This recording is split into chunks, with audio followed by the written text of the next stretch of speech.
Hello you guys. So today I wanted to just talk about my journey. It's something I get asked about a lot, and my whole purpose behind this is not to be like, oh, look at me, this is what I did and where I came from, but it's to just let you guys know that no matter where you are in your life, and I've been in so many different stages, that like if you have a goal and a passion, that you will get there.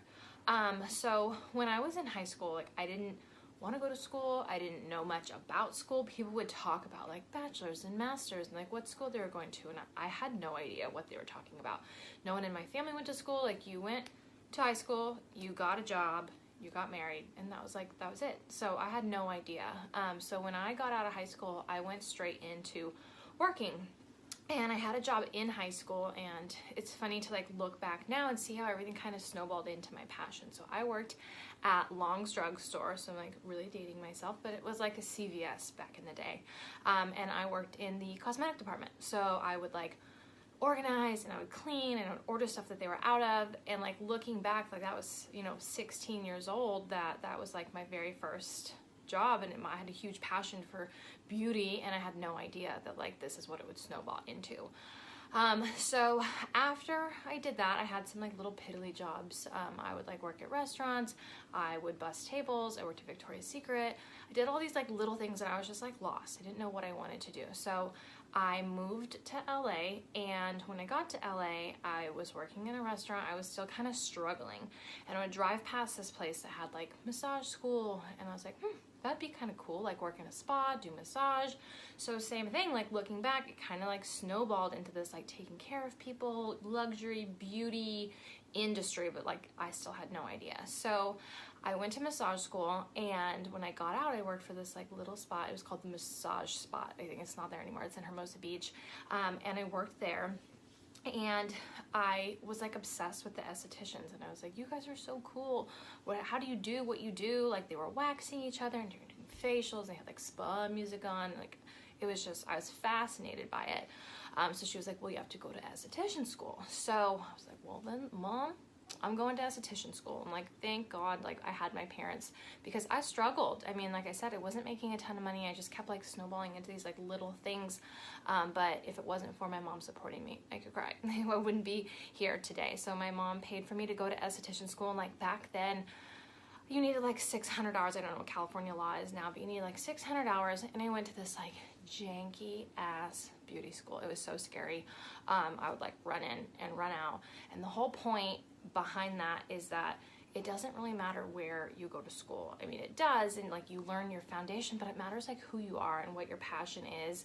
And all you needed was that like certificate from California Board of Cosmetology to let you, start your own journey. So even then, I felt like I would still get like professors would be like, oh, well, you're gonna have to like start from the bottom and work your way up. And like you've heard that happen to me during nursing school as well. So when I got out, I was like, I really, really, really want to work in dermatology. And I had a doctor who had helped me with my acne. When I turned 20, I had like really bad acne, and you've probably heard that story before. But like derm was my passion. And the doctor that had helped me was actually hiring. So he brought me on as an esthetician, and I would like pop pimples all day, and it was the most amazing thing in the whole entire world. And I would just like see patients, do extractions, and there was a nurse who had the room that was right next door to me. So she would do like lasers, and she would do Botox and fillers, and I was fascinated with what she did. And so like I would just ask questions like, what did you do? How did you get here? What are you called? Because like I said, I wasn't educated. I didn't know what degrees were. I didn't know where you go to school. I don't know how you go to school. Like I didn't know any of that. And she was like, well, I'm a nurse. You have to be a nurse. And she was like, you have to get your prereqs, which would be like English, your science, your math, your basic classes, and you go to nursing school, and then you can do what I do. So I was like, that's cool. So I decided to go to like a community college and just do my prereqs. So I got those under my belt, and like California's super compact. It's like it took forever to get all of those done. And I also like, I'm not like book smart. Like I am street smart, and like I will like hustle and grind, but it's like you put a test in front of me, I have a freaking meltdown. Like I'm not a great student, but if it came to like saving someone's life, like call me.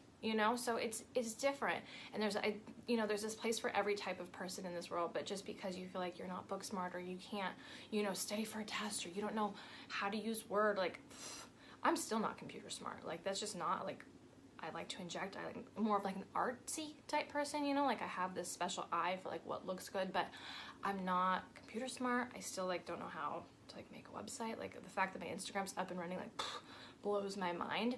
But just because you feel like you can't do something, you can always find a way around it. You can ask for help. You can teach yourself like what you need to get by. So I did my prereqs, and then I decided to go to nursing school. So that's when I moved to Arizona, and I did all my stuff in nursing. And as you've heard me say before, like I was told, you can't go straight into injecting. You're never gonna make it. You have to be bedside, blah, blah, blah. And I got my dream job right out of school. So they brought me on, they hired me on site, and I was doing everything I wanted to do, but I still wanted more. So that's when I met Dr. Brown, and then I transitioned to plastic surgery. So the point behind my jibber jabber is to let you guys know, like I said, no matter where you are, no matter what stage, if you're 18 and you just got out of high school and you don't know what you want to do, or if you're 18 and you just got out of high school and you know what you want to do, like there's so many options for you. And sometimes like it takes time, and it takes experiences, and it takes, meeting different people and having different jobs. And it's like everything that I did to get up to this point, like I said, I bussed tables, I checked people out at like the front. I was a waitress, I was a bartender, I was an esthetician, I was a massage therapist, I worked at Victoria's Secret. I even like put whipped cream on pies at Marie Callender's at one point. And like I look back and it's like, that's kind of artsy, like it all paid off, and it all made me who I am. So just because where you are in your life, you might feel like you're down and out and like this is shitty and I'm never gonna like be anything, or I don't know what my passion is or what my dream is, like just follow that snowball and just like continue to like be your best and do your best and like make connections and just like follow your heart. So that's it. It is Super Bowl, so I don't want to keep you guys all day. But if you have any questions, let me know. If you need anything from me, I'm always here. And as always, like my passion is to educate you guys. So if you feel like you're kind of down in a rut, if you need help, if you have questions, if you're that, girl that didn't have anybody that went to school, or guy, who doesn't have anybody, you don't know anything, I'm always here. So let me know what you guys need. I hope you have a great Sunday, and I will see you next week.